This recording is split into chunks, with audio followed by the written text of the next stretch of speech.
Hello, कैसे हो आप सब? तो बहुत दिन से एक वीडियो बनाने का दिल में सवाल आ रहा था कि क्योंकि आजकल न्यूज़ पे बहुत दिखा रहा है कि एक कोऑपरेटिव बैंक है वो बैंकरप्ट हो गई है, मतलब पूरी लॉस में जा रही है। और लोगों का मतलब पैसा विड्रॉ करने का वो आरबीआई ने उस पे लिमिटेशन लगा दी है, पूरा मतलब रिस्ट्रिक्शन लगा दी है, लिमिटेशन भी नहीं, रिस्ट्रिक्शन लगा दी है। तो बहुत सारे लोग परेशान हैं, यूट्यूब पे पूरा वही छाया हुआ है, न्यू इंडिया कोऑपरेटिव बैंक। तो उसी के ऊपर मेरे को आज बहुत दिन से ये सवाल मेरे पास, जब पीएमसी बैंक इससे पहले जो पंजाब महाराष्ट्र कोऑपरेटिव बैंक बंद हुई थी तभी भी मेरे दिल में ये सवाल था। पर वो टाइम पे मतलब मैं इतना यूट्यूब वगैरह चलाता नहीं था, तो मैंने उसका इतना वीडियो बनाया नहीं था। पर ये वीडियो मैं बना रहा हूँ इसके रिगार्डिंग के मतलब इसके ऊपर चाहता हूँ कि मैं हम सब इस टॉपिक पे डिस्कस करें और एक मतलब फाइनल एक लॉजिकल आंसर के ऊपर हम आए, क्योंकि अब ये बार बार ये चीज़ हो रही है। ठीक है ना? तो ऐसा है कि मतलब देखिए कैसा होता है, जो फिक्स डिपॉजिट होता है और सेविंग अकाउंट होता है। सेविंग अकाउंट में तो आई अज्यूम कि मतलब लोग कम ही पैसा रखते होंगे, क्योंकि इंटरेस्ट उसमें बहुत कम मिलता है। तो फिक्स डिपॉजिट में ही ज़्यादा बड़ी रकम तो फिक्स डिपॉजिट में ही रखते होंगे। कुछ लोग बड़ी रकम शायद सेविंग में भी रखते होंगे, तो सभी के लिए। तो देखिए कैसा होता है ये चीज़, मतलब ये चीज़ पूरे दुनिया में यही सिस्टम फॉलो होता है कि आप बैंक में पैसा रखते हो और वो पैसा बैंक ना अपने हिसाब से उसको आगे मार्केट में मूव करती है। ठीक है, ताकि उसके अंदर वो रिटर्न्स निकाल पाए अच्छी तरीके से।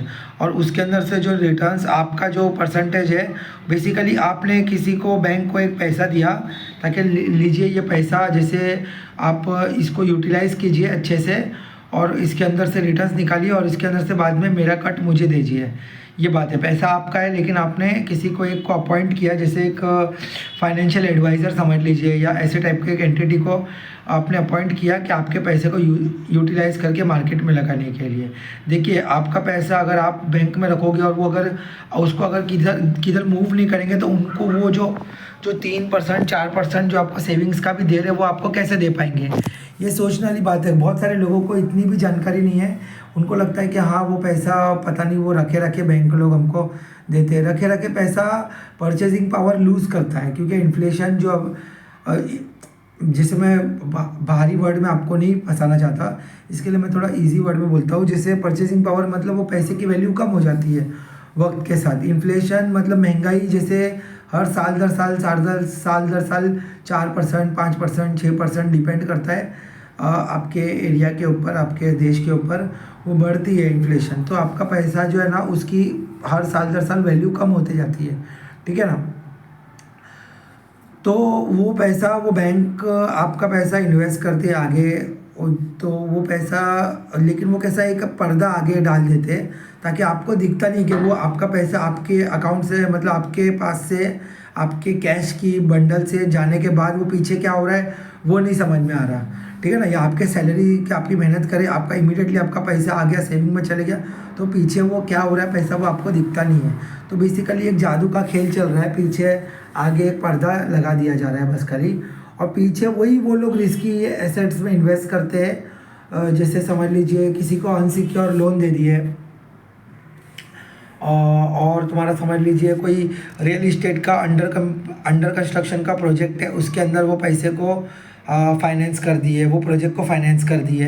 तो वैसे टाइप के उसके अंदर रिस्क रहते हैं। ठीक है ना? क्योंकि प्रोजेक्ट अगर आगे बढ़ा नहीं, पीछे कोई लीगल कंप्लायंस में इशू आ गया, ओसी का इशू आ गया, सीसी का इशू आ गया, टाइटल का इशू आ गया, वो सब इशू के अंदर आपका पैसा फंस जाता है। ठीक है ना? और ये तो इनसिक्योर लोन में पर्सनल लोन भी इनसिक्योर होता है। कोई बंदे ने लोन लिया पर वो डिफ़ॉल्ट कर गया, दिया नहीं उसने रिटर्न। कभी कॉर्पोरेट्स के लोन रहते वो डिफ़ॉल्ट कर गए, तो वो उसके अंदर आपका मतलब बेसिकली आपके पैसे से बैंक अपना इन्वेस्टमेंट का जो कार्यक्रम है वो करती है। ठीक है? अब वो इन्वेस्टमेंट कभी पॉजिटिव भी जाता है, कभी नेगेटिव भी जाता है। अब पॉजिटिव गया तो आपको, तो जो आपको प्रॉमिस किया हुआ है 4% 5% वही मिलेगा। ठीक है? उसके अंदर अगर समझ लीजिए उन्होंने साल भर में उसका 20% कमा लिया, 25% कमा लिया अगर स्टॉक मार्केट में लगा के, या कोई भी ऐसा पर्टिकुलर कंपनी का स्टॉक खरीद के, तो वो तो बचा हुआ जो ऊपर का है वो पूरा बैंक अपने प्रॉफिट में डाल देगी। जो उनके जो बैंक के जो प्रमोटर्स होंगे वो पूरा फ़ायदा उनको चले जाएगा, आपको कुछ भी उसके अंदर बेनिफिट आपको मिलेगा नहीं, ठीक है ना। तो यही बात है कि मतलब इसके अंदर अभी ये तो सब हो गई बात। इसके अंदर अब जितना और डिटेल में जाऊंगा तो मैं और डिटेल में जा के बता सकूंगा कि कितना डिटेल में आपका रिस्क रहता है वगैरह वगैरह। तो मोटा माटी यही है कि मतलब फ़ायदा है तो उनका फ़ायदा है, नुकसान है तो आपका नुकसान है, समझ रहे। तो वैसे ही तो मतलब ये तो मतलब सुसाइड है, पूरा डिज़ास्टर है ये करना, जो भी ये ऐसी टाइप की डील करना, तो ठीक है ना। तो इसी के लिए मैं बताता हूँ कि आप ये सब चीज़ मतलब मैं सजेस्ट करूँगा कि आप ये सब चीज़ नहीं करें। अगर आप करें तो कोशिश करें कि नंबर 1 2 3 जो बैंक्स है ना, जो मार्केट कैपिटलाइजेशन से जो 1 2 3 है, जैसे नाम भी अगर आपको चाहिए तो मैं बता देता हूँ। स्टेट बैंक ऑफ इंडिया है, कैनरा बैंक है, और आप समझ लीजिए बैंक ऑफ बड़ौदा है, पंजाब नेशनल बैंक है। 1 2 3 4 ये ऐसी टाइप की बैंक्स है जिसमें गवर्नमेंट की बैंक्स है और इसका भी मार्केट कैपिटलाइजेशन सबसे ज़्यादा है। आप इसी बैंक्स में एफडी कीजिए। मैं तो आपको ये सजेस्ट करूँगा कि आप एफडी करें ही नहीं, क्योंकि एफडी करने के बाद भी आपको 6% 7% रिटर्न मिलेगा। मैं तो आपको ये सजेस्ट करूँगा कि आप 4 5 6 साल के लिए ना निफ्टी 50 में डाल के छोड़ दीजिए। जो म्यूचुअल फंड का निफ्टी 50 का जो म्यूचुअल फंड है या ETF है, उसमें आप डाल के छोड़ दीजिए, ठीक है ना। तो वो आपको ज़्यादा फ़ायदे का सौदा रहेगा, उसके अंदर आपको रिटर्न्स भी ज़्यादा मिलेगा और आपको सेफ्टी भी ज़्यादा रहेगी। लेकिन इसके अंदर आप ऐसा मत कीजिए कि अभी मैं डाल रहा हूँ 2 महीने के बाद मैं निकाल रहा हूँ, ऐसा मत कीजिए, क्योंकि उसके अंदर कैसे वॉलीटिलिटी ज़्यादा रहती है। हो सकता है आपका 10% 2 महीने के अंदर निफ्टी 50 गिर भी जाए मार्केट, समझ रहे। तो फिर वो आप एकदम परेशान हो जाएगा। लोग मार्केट गिरता है फिर बाद में बोलते हैं अरे स्टॉक मार्केट जुआ है, ये ऐसा है वो वैसा है। देखो आपका पैसा वो लेकर चलते हैं, बैंक वाले लोग भी लेकर पीछे स्टॉक मार्केट में ही लगा रहे हैं, बस खाली एक आपके आगे पर्दा लगा रहे तो आपको दिख रहा नहीं है। जस्ट बिकॉज आप आँख बंद करके बिल्ली दूध पीती है, इसका मतलब ये नहीं कि दुनिया उसको देख नहीं रही है, ठीक है ना। तो ऐसी बात है। तो मैंने आपको 5 बैंक्स भी बता दिए, उसके अंदर आपको करना है फिक्स डिपॉजिट। पहली बात तो मोस्ट प्रोबेबली उसके अंदर मैं तो यही सजेस्ट करूँगा कि आप फिक्स डिपॉजिट नहीं करें तो भी वो 5 बैंक में करें। और बहुत सारे लोग का ऐसा मेरा 40 साल से अकाउंट था, मेरा 50 साल से अकाउंट था, मैं अकाउंट चेंज नहीं करता, बहुत जूना मेरा व्यवहार है। देखो जूना व्यवहार नया व्यवहार उससे कुछ नहीं फ़र्क पड़ता है, ठीक है ना। दुनिया बहुत तेज़ी से बदल रही है, आप पलक झपकते दुनिया बदल जा रही है, समझ रहे। 40 साल पहले इंडिया की इकॉनमी का साइज़ क्या था, हमारी रिफॉर्म्स क्या थे, LPG के रिफॉर्म्स कुछ थे नहीं, हमारा जो कैपिटल मार्केट्स थे वो इतने ओपन नहीं थे, तो बहुत कुछ बदल गया 40 साल के अंदर। तो अगर आप बेवकूफ़ है, अभी मैं ख़राब वर्ड यूज़ नहीं करना चाहता, इसके लिए मैं बोल रहा हूँ अगर आप बेवकूफ़ है, इसका मतलब ये नहीं कि दुनिया बेवकूफ़ है, दुनिया अपने हिसाब से चल रही है, आपको दुनिया के हिसाब से आगे बढ़ना है, ठीक है ना। और सेकंड चीज़ कैसा होता है मतलब कि देखिए जो स्मार्ट लोग हैं ना, वो लोग हमेशा वो लोग फ़ायदे में ही रहते हैं। ये हमेशा जो लोग बेचारे फाइनेंशियल इलिटरेट है ना, उन्हीं के साथ ये डूब जाता है। इसके पहले जो टॉरस में डूबा, PMC बैंक में डूबा, या अभी न्यू इंडिया बैंक में डूबा, या आगे भी जो 2026 27 28 में भी जो डूबेगा, जो लोगों का 29 में भी डूबेगा, 30 में भी डूबेगा, वो बेचारे जो लोग फाइनेंशियली इलिटरेट है ना, उन्हीं का डूबता है। जो लोग फाइनेंशियली इलिटरेट है ना, उनका पैसा नहीं डूबता है। ये एक बहुत सच्चाई है, अभी क्या कर सकते हैं, जो है वो है, ठीक है। तो यही चीज़ है, 3-4 चीज़ों के ऊपर आप फोकस कीजिए। PSU बैंक्स जो गवर्नमेंट की बैंक्स है, जो 4-5 नाम मैंने गिना है उसमें रखिए, उसमें भी नहीं होता है आप निफ्टी 50 में रखिए, 5 साल 6 साल का होराइजन के लिए आप रखिए। सेकेंड चीज़ ये बोलूँगा कि कोई भी एक उसके लिए आप दिल से मत जुड़ जाइए। पैसा है ना, दिल का खेल नहीं है, पैसा दिमाग का खेल है, ठीक है ना। आप दिल से जुड़ गए नहीं है, मेरा 40 साल का व्यवहार है, मेरा 50 साल का व्यवहार है, ये काय के लिए। मैं तो बैंक के जो मैं ज्वेलरी का भी आपको मैं रिकमेंड करूँगा कि आप ऐसा ज्वेलर मत देखिए जो आपका 40 साल से 50 साल से व्यवहार चल रहा है वैसा। उसके अंदर भी आप देखिए कि क्या मार्केट में चल रहा है, GST का क्या रूल है, मेकिंग चार्जेस क्या लगा रहा है। करंटली इंटरनेशनल मार्केट में डॉलर टर्म्स में जो पर 24 कैरेट का गोल्ड का क्या रेट चल रहा है, समझ रहे, मेरे को क्या रेट लगा रहा है, और GST का बिल कैसा बना रहा है, उसकी हॉलमार्क है कि नहीं है, वगैरह वगैरह। हर इंडस्ट्री में ज़रूरी नहीं कि अब चलते हैं बैंकिंग में, आप गोल्ड में भी वही करिए। पैसा से जहाँ पर भी पैसे के रिलेटेड चीज़ आती है ना, आप एकदम तेज़ मतलब एकदम माइंड आपका तेज़ चलना चाहिए। आप वो पुराना वाला चौपड़ी वाला हिसाब, लाला जी वाला हिसाब नहीं चलता है। और लाला जी भी आपको लूटते थे। हमारे कंट्री का यही तो प्रॉब्लम है, खास करके जो गरीब लोग हैं इनका यही प्रॉब्लम है। ये लोग इतने मतलब फाइनेंशियली इलिटरेट है ना, इनको एक ज़माने से इनको लूटे ही जा रहे लोग, समझ रहे। तुमको एक ज़माने में लाला लोग ने लूटे, एक ज़माने में अब साहूकार लोग ने लूटे, सब यही सब चलते आ रहा है। आप वही ये नए ज़माने के नए एज के साहूकार लोग हैं। आपका काम है फाइनेंशियली लिटरेट बनना और उसके अंदर आप ध्यान देना। और क्या कहते हैं, देखो मैं अभी बोल, it is easy said than done, ये कहावत है इंग्लिश में। बोलना बहुत आसान है, करना बहुत मुश्किल है, समझ रहे। लेकिन अभी क्या है, करना तो पड़ेगा। देखिए अगर आपको नहीं जमता है, क्योंकि मैं उसके अंदर देख रहा था काफ़ी बेचारे लोगों का इंटरव्यू देख रहा था, वो जो कैप माइक लेके जो न्यूज़ चैनल वाले करते हैं, वो लोग को देख के, उनकी शक्ल सूरत देख के नहीं लगता मेरे को क्या उनका पहनावा ओढ़ावा वो सब देख के, उनकी बातें सुन के नहीं लगता कि उन लोग का इतना तेज़ दिमाग है, फाइनेंशियली उन लोग लिटरेट है। तो पर देखिए मैं तो यही बोलूँगा कि आप लोग ही वल्नरेबल हो। जो लोग को नहीं समझ में आ रही है ना, जो लोग को इंग्लिश नहीं आती है, जो लोग को कंप्यूटर चलाना नहीं आता है, मोबाइल चलाना नहीं आता है, ऐप चलाना नहीं आता है, वही लोग वल्नरेबल है। जो पैसे, जैसे बड़ी बात से अल्लाह माफ़ करे, लेकिन मेरे जैसे जो थोड़ा बहुत नॉलेज रखते हैं वो लोग इतना नहीं फंस पाएंगे, वो लोग निकल जाएंगे। देखो ये तो बाकी भगवान की मर्ज़ी है, जो उसको फंसना है वो फंसेगा, कितनी भी बड़ी बड़ी बात करके भी फंसेगा। जो हमारा क्रिप्टो के अंदर FTX डूबा, तो उसके अंदर जो सबसे बड़े बड़े जो दुनिया के हेज फंड्स थे, जो ब्लैक रॉक है, जो दुनिया का सबसे बड़ा हेज फंड है, ट्रिलियंस ऑफ डॉलर में वेल्थ मैनेज करता है, बैंकर ऑफ बैंक्स है वो, समझ रहे, वो भी डूब गया था। उसका भी मतलब फंड ऑफ फंड था, वो डूब गया था। तो ये तो कोई मतलब ऐसा हार्ड एंड फास्ट रूल नहीं है कि भाई ये नहीं डूबेगा वो नहीं डूबेगा। लेकिन परसेंटेज टर्म्स में देखें, स्केल के टर्म्स में देखें ना, तो उनको इतना ज़्यादा फर्क नहीं पड़ेगा, क्योंकि वो उनका फंड ऑफ फंड था। मतलब 0.01% उनके ओवरऑल एसेट अंडर मैनेजमेंट का पैसा था, ठीक है ना। तो वो लोग फिर भी निकल जाएंगे, लेकिन गरीब लोगों का बुरा लगता है, मतलब ये चीज़ समझ रहे।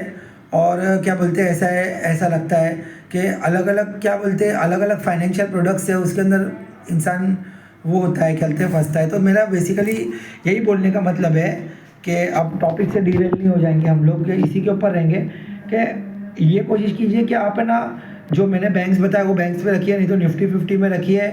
और कोई चीज़ को मतलब अननेसेसरी स्टूपिड आपकी जो रीजंस है ना, वो मत दीजिए। मेरे घर के नज़दीक था करके मैंने वो बैंक में अकाउंट खोला, मतलब घर के नज़दीक तो आपका चोर भी बैठता है गली का एक चौक के ऊपर, आप उसके हाथ में क्यों नहीं पैसा दे के आते हो, समझ रहे हो। घर के नज़दीक तो आपका चरसुल्ला गर्दुल्ला भी बैठता है, बेवड़ा भी बैठता है, उसके हाथ में क्यों नहीं पैसा दे के आते हो। वो बैंक जो है ना, वो एक चोर है, वो एक गर्दुल्ला है, वो चरसुल्ला है, वो एक अय्याश इंसान है, समझ रहे हो। ऐसा बोलना नहीं चाहता हूँ मैं, देखो एकदम बोलेंगे अरे नेगेटिविटी फैला रहे हैं, ये कर रहे वो कर रहे हैं, लेकिन देखिए देखो पर्दे के पीछे हो रहा है वो सब खेल, आपको दिखेगा नहीं। आपको उनकी मार्केटिंग दिखेगी, आपको उनके बैनर दिखेंगे, लेकिन वही बैनर में एक सडनली एक ऐसा बैनर आ जाएगा वाइट कलर का, जिसमें लिखा रहेगा कि RBI का रिस्ट्रिक्शन, जैसे कि न्यू इंडिया बैंक का जैसा रिस्ट्रिक्शन था। तो मैं नहीं चाहता कि आपके साथ ऐसा हो, तो इसी के लिए मैं चाहता हूँ कि बहुत सारे लोग ये वीडियो को देखें और वो चीज़ को समझे कि अभी हाई टाइम है। अभी 2 बार हो गया आपका, अब PMC बैंक के अंदर आप नई सबक सीखे, तो आप कम से कम आपको न्यू इंडिया बैंक में तो सबक सीखना ही चाहिए। आप नहीं चलेगा ये चीज़ अभी, है ना, मतलब अभी हाई टाइम है कि आपको समझना पड़ेगा कि किस डायरेक्शन में जा रहा है, चीज़ें किस डायरेक्शन में जा रही है और क्या हो रहा है। घर के नज़दीक वाला रीज़न को गोली मारो, अब मेरा जूना सालों से था उसको गोली मारो, समझे कि नहीं। और गधे के जैसा कुछ के कुछ, मतलब आप जो वो देखिए, मेरे को आपको गधा बोलना भी अच्छा नहीं लगता है, क्योंकि अभी एडुकेटर लोग का काम है ना एडुकेट करना सबको, इंसान को गधा बोल बोल के उनको डिमोटिवेट करके वैसा इंडिया आगे नहीं बढ़ेगा, वैसा समाज सुधारने का काम नहीं होगा, समझ रहे। तो ये जो लोग फाइनेंशियली लिटरेट है, थोड़ा बहुत आप भी खुदा का खौफ करो, जो भी जिस भी भगवान में आप मानते हो उसका खौफ करो, कि आप जो लोग वल्नरेबल है उनको सिखाओ। मतलब आप समझ रहे हो, ये पुण्य का काम है, सवाब का काम है बहुत। मतलब जो देखे, ज़रूरी नहीं कि भूखे को खाना खिलाना सवाब का काम है।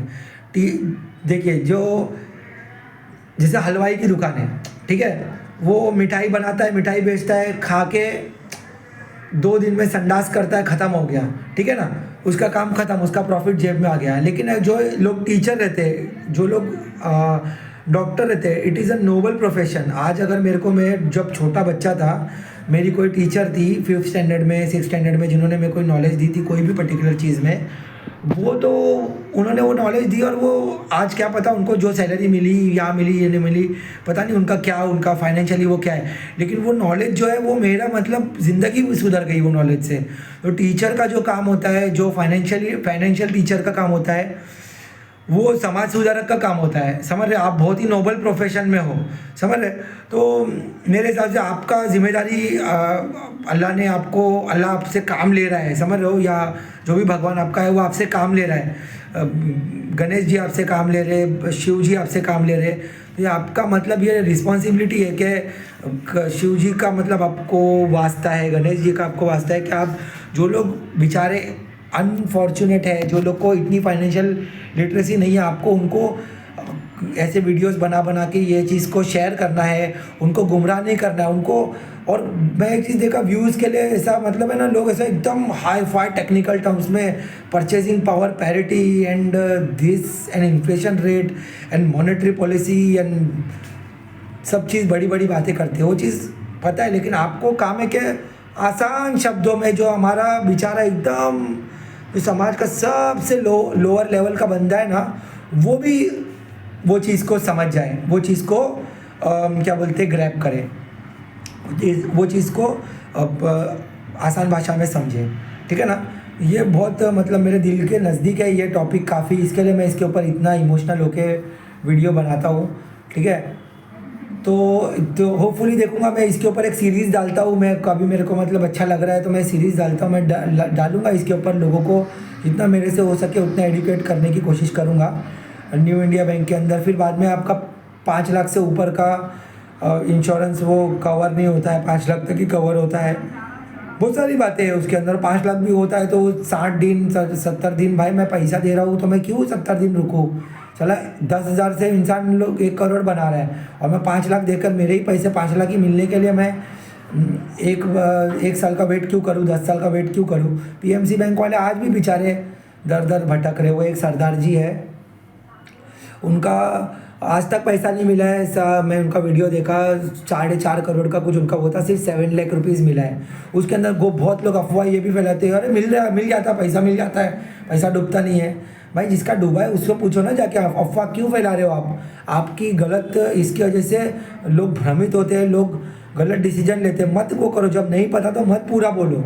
सिर्फ 7 लाख रुपये मिला है बस, उसके ऊपर जो भी पैसा है उसको मिला। आप 7 लाख से आपका कम था तो आप बच गए। जो बेचारे, जो लोग जिनका 7 लाख से ऊपर था, 15 लाख 20 लाख उन्होंने पाई जमा करके कमाया था, उनका डूब गए ना, ज़िंदगी बर्बाद हो गई उनकी, समझ रहे हो। तो मैंने देखा जो लोग ने खाने के पास पैसा नहीं थे उन लोग ने आत्महत्या की है। सरदार जी बोल रहे, सरदार जी को आप मैसेज पूछो, सरदार जी बताएंगे पीएमसी बैंक के। तो नहीं, मत कीजिए ये चीज़ आप, है ना, मतलब जिनका डूबा भी है बहुत, मतलब ये ना, जो भी आप बोलोगे तो बहुत सोच समझ के आप बोलो, और एकदम फॉल्स होप मत दो लोगों को, क्योंकि जिसका पैसा जानता है ना वही जानता है, वो दर्द क्या होता है, वो क्या प्रॉब्लम होती है, क्या नहीं होती है। इंसान मतलब बहुत तकलीफ़ों से पैसा कमाया जाता है और बहुत आसानी से पैसा घल जाता है, और अय्याशी करने वाले इंसान को 2 मिनट भी नहीं लगता अय्याशी करने के लिए, और मेहनत करने वाले इंसान को पूरी ज़िंदगी बीत जाती है मेहनत करने के लिए। तो नोबल कॉज है, इसके पीछे मैं चाहता हूँ कि लोग जुड़े, कमेंट करें ये वीडियो को, एक खाली लाइक कीजिए आप। आपको बोलते हैं ना वो कहावत, आपने सोचा कोई गरीब इंसान कटोरा लेके घूमता है, भिखारी भीख मांगता है, जो बोलता है तू 1 रुपया देगा तेरे को 10 रुपया देगा। तो यही है, आप ये वीडियो को शेयर करके आप थोड़ा सा भी आपका वो करोगे ना, आपको 10 रुपया आपको फ़ायदा होगा। ये वो उन लोगों को, आपका काम क्या है, सिर्फ उन लोगों तक ये वीडियो पहुँचे जो लोगों को ये वीडियो की खास ज़रूरत है। तो इसके अंदर कमेंट कीजिए, वीडियो को शेयर कीजिए, जितना हो सके ये इसके पीछे अवेयरनेस फैलाइए, और बहुत नोबल काम है आप। और मैं और वीडियोस डालूंगा, ये तो मैं थोड़ा फिलॉसफी में चले गया, लेकिन मैं टेक्निकल वीडियोस और डालूंगा आसान भाषा में। तो मेरे चैनल को लाइक कीजिए, सब्सक्राइब कीजिए और ये मिशन से जुड़िए। तो मिलते हैं नेक्स्ट वीडियो में, ठीक है।